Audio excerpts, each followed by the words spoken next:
हम सर रोज़ उठते हैं हुकूमत बन जाएगी, अगे नवा कट्टी कट्टा खुलिया होंदा है।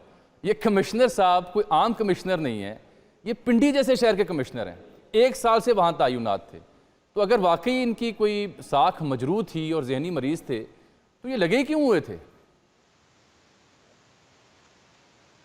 जी, लेकिन आज जो उनकी गुफ्तगू थी, पहले तो मैं उसे इल्ज़ामात नहीं कहूँगा, वो एतराफ़े जुर्म था। उन्होंने कन्फेशन की है और बेहतर ये था कि बजाय मीडिया की अदालत में वो आके बात करते, वो आप भी जानते हैं, वो दफ़ा 64 के तहत जाके मजिस्ट्रेट के सामने अपने जराइम का एतराफ़ करते और अगर उन्होंने किसी पर इल्ज़ाम लगाना था, तो वो लगा देते। लेकिन सिर्फ़ इस तरह के बड़के मार देना, अब जामी साहब हम कब से ये देख रहे हैं? हमने 35 पंक्चर भी भुगते हैं, हमने उर्दू बाज़ार के बैलेट पेपर भी भुगते हैं, हमने जनाब अभी रिसेंटली साइफर केस भुगता है, अभी अभी 85 2 दिन पंक्चर के लिए पहले तैयार हो यूरोपियन जाएं फिर। यून हाँ, हाँ, यूरोपियन यूनियन का एक फेक खत भी भुगता है।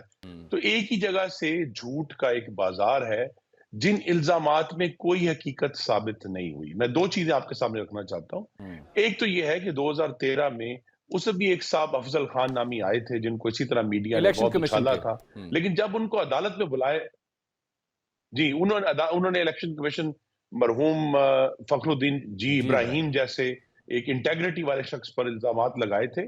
लेकिन जब उनको अदालत में बुलाया गया तो वो कटहरे में खड़े बेहोश हो गए और फिर जब उनको होश आई तो उन्होंने चीफ इलेक्शन कमिश्नर से माफ़ी माँगी।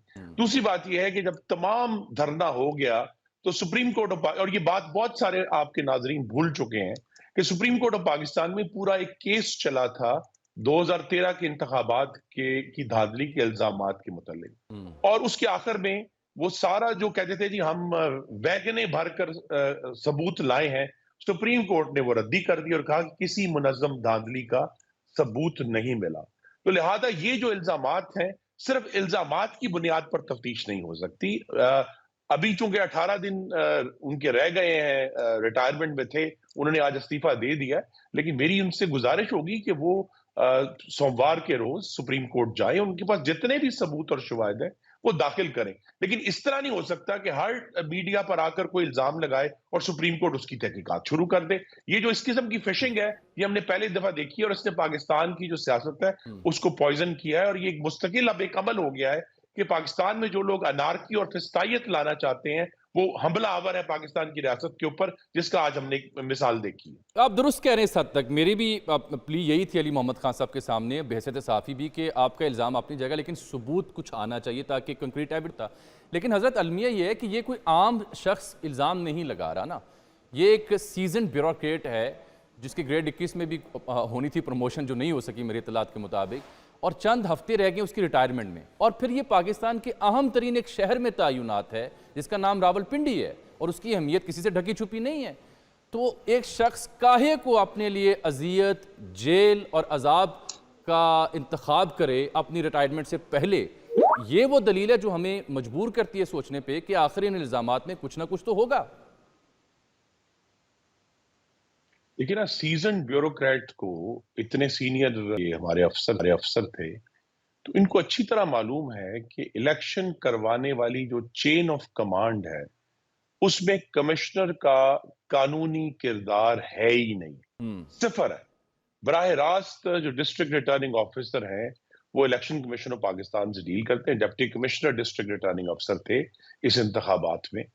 और कमिश्नर साहब ने अगर ये आज इतराफ जुर्म किया है तो उनको बताना पड़ेगा कि ना सिर्फ उन्होंने एक ऐसी जगह पर इंटरवीन किया जहां उनका कोई कानूनी हक और कानून उनको इजाजत नहीं देता था, बल्कि जो भी उन्होंने इकदाम किए और जो उन्होंने इल्जाम भी लगाए हैं, चीफ जस्टिस का नाम लिया है, चीफ इलेक्शन कमिश्नर का नाम लिया है, ये भी बड़ी संजीदा बात है कि उन्होंने इस चीज को घसीटा है सारे नाम लेकर, ताकि कम से कम उनके ऊपर जो बात है उसको हल्का किया जाए। लेकिन मैं फिर कहूंगा कि ये इल्जाम नहीं था, ये एतराफ जुर्म था और जिसकी सजा उन्हें मिलनी चाहिए। तो अगर ये एतराफ़ जुर्म है जो दलील आप दे रहे हैं, फिर तो रावलपिंडी डिवीजन के जो इंतखाबी नताइज हैं वो तो फिर खुडेलन लगते दिखाई देते हैं। अगर ये एतराफ़ जुर्म है, उन नताइज की हैसियत क्या होगी?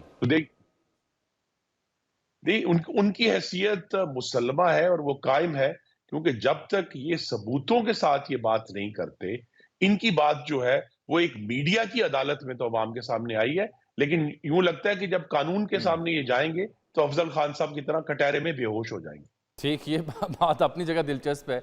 अच्छा सर, एक बड़ा नुक्ता है जो पीटीआई अपने मौक़िफ़ में बार बार उजागर, मैं तमाम लीगी रहनुमाओं से भी उठाता हूँ ये सवाल, कि वो बार बार फॉर्म 45 मुसद्दका की बात करते हैं, चाहे इस्लामाबाद में उनकी प्रेस कॉन्फ्रेंस हो इंटरनेशनल मीडिया के सामने, चाहे कोई टॉक शो हो, चाहे अभी का मामला हो।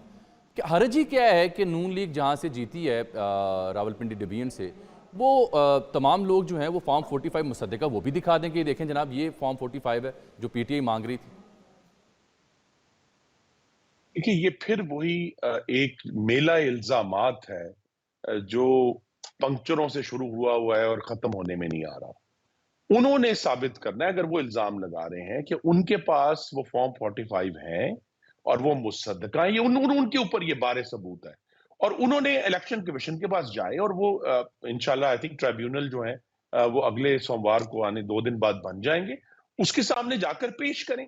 हमारे ऊपर क्यों, अगर एक फैसला और जो काउंट है वो रिटर्निंग अफसर ने दे दिया है और उसके ऊपर हजार किस्म के एतराजात हो सकता है, लेकिन जब एक दफा फैसला आ गया तो फिर जिसने इल्जाम लगाया है उसने साबित करना है। वो मुस्लिम लीग तो उनसे क्यों मांग रहे हैं, मुसद्दका जाके फॉर्म क्यों नहीं देते? और अभी तक आपने अगर गौर किया हो तो सोशल मीडिया पर जितने फॉर्म इन्होंने अपलोड किए हैं उनकी गालिब अक्सरियत जाली है।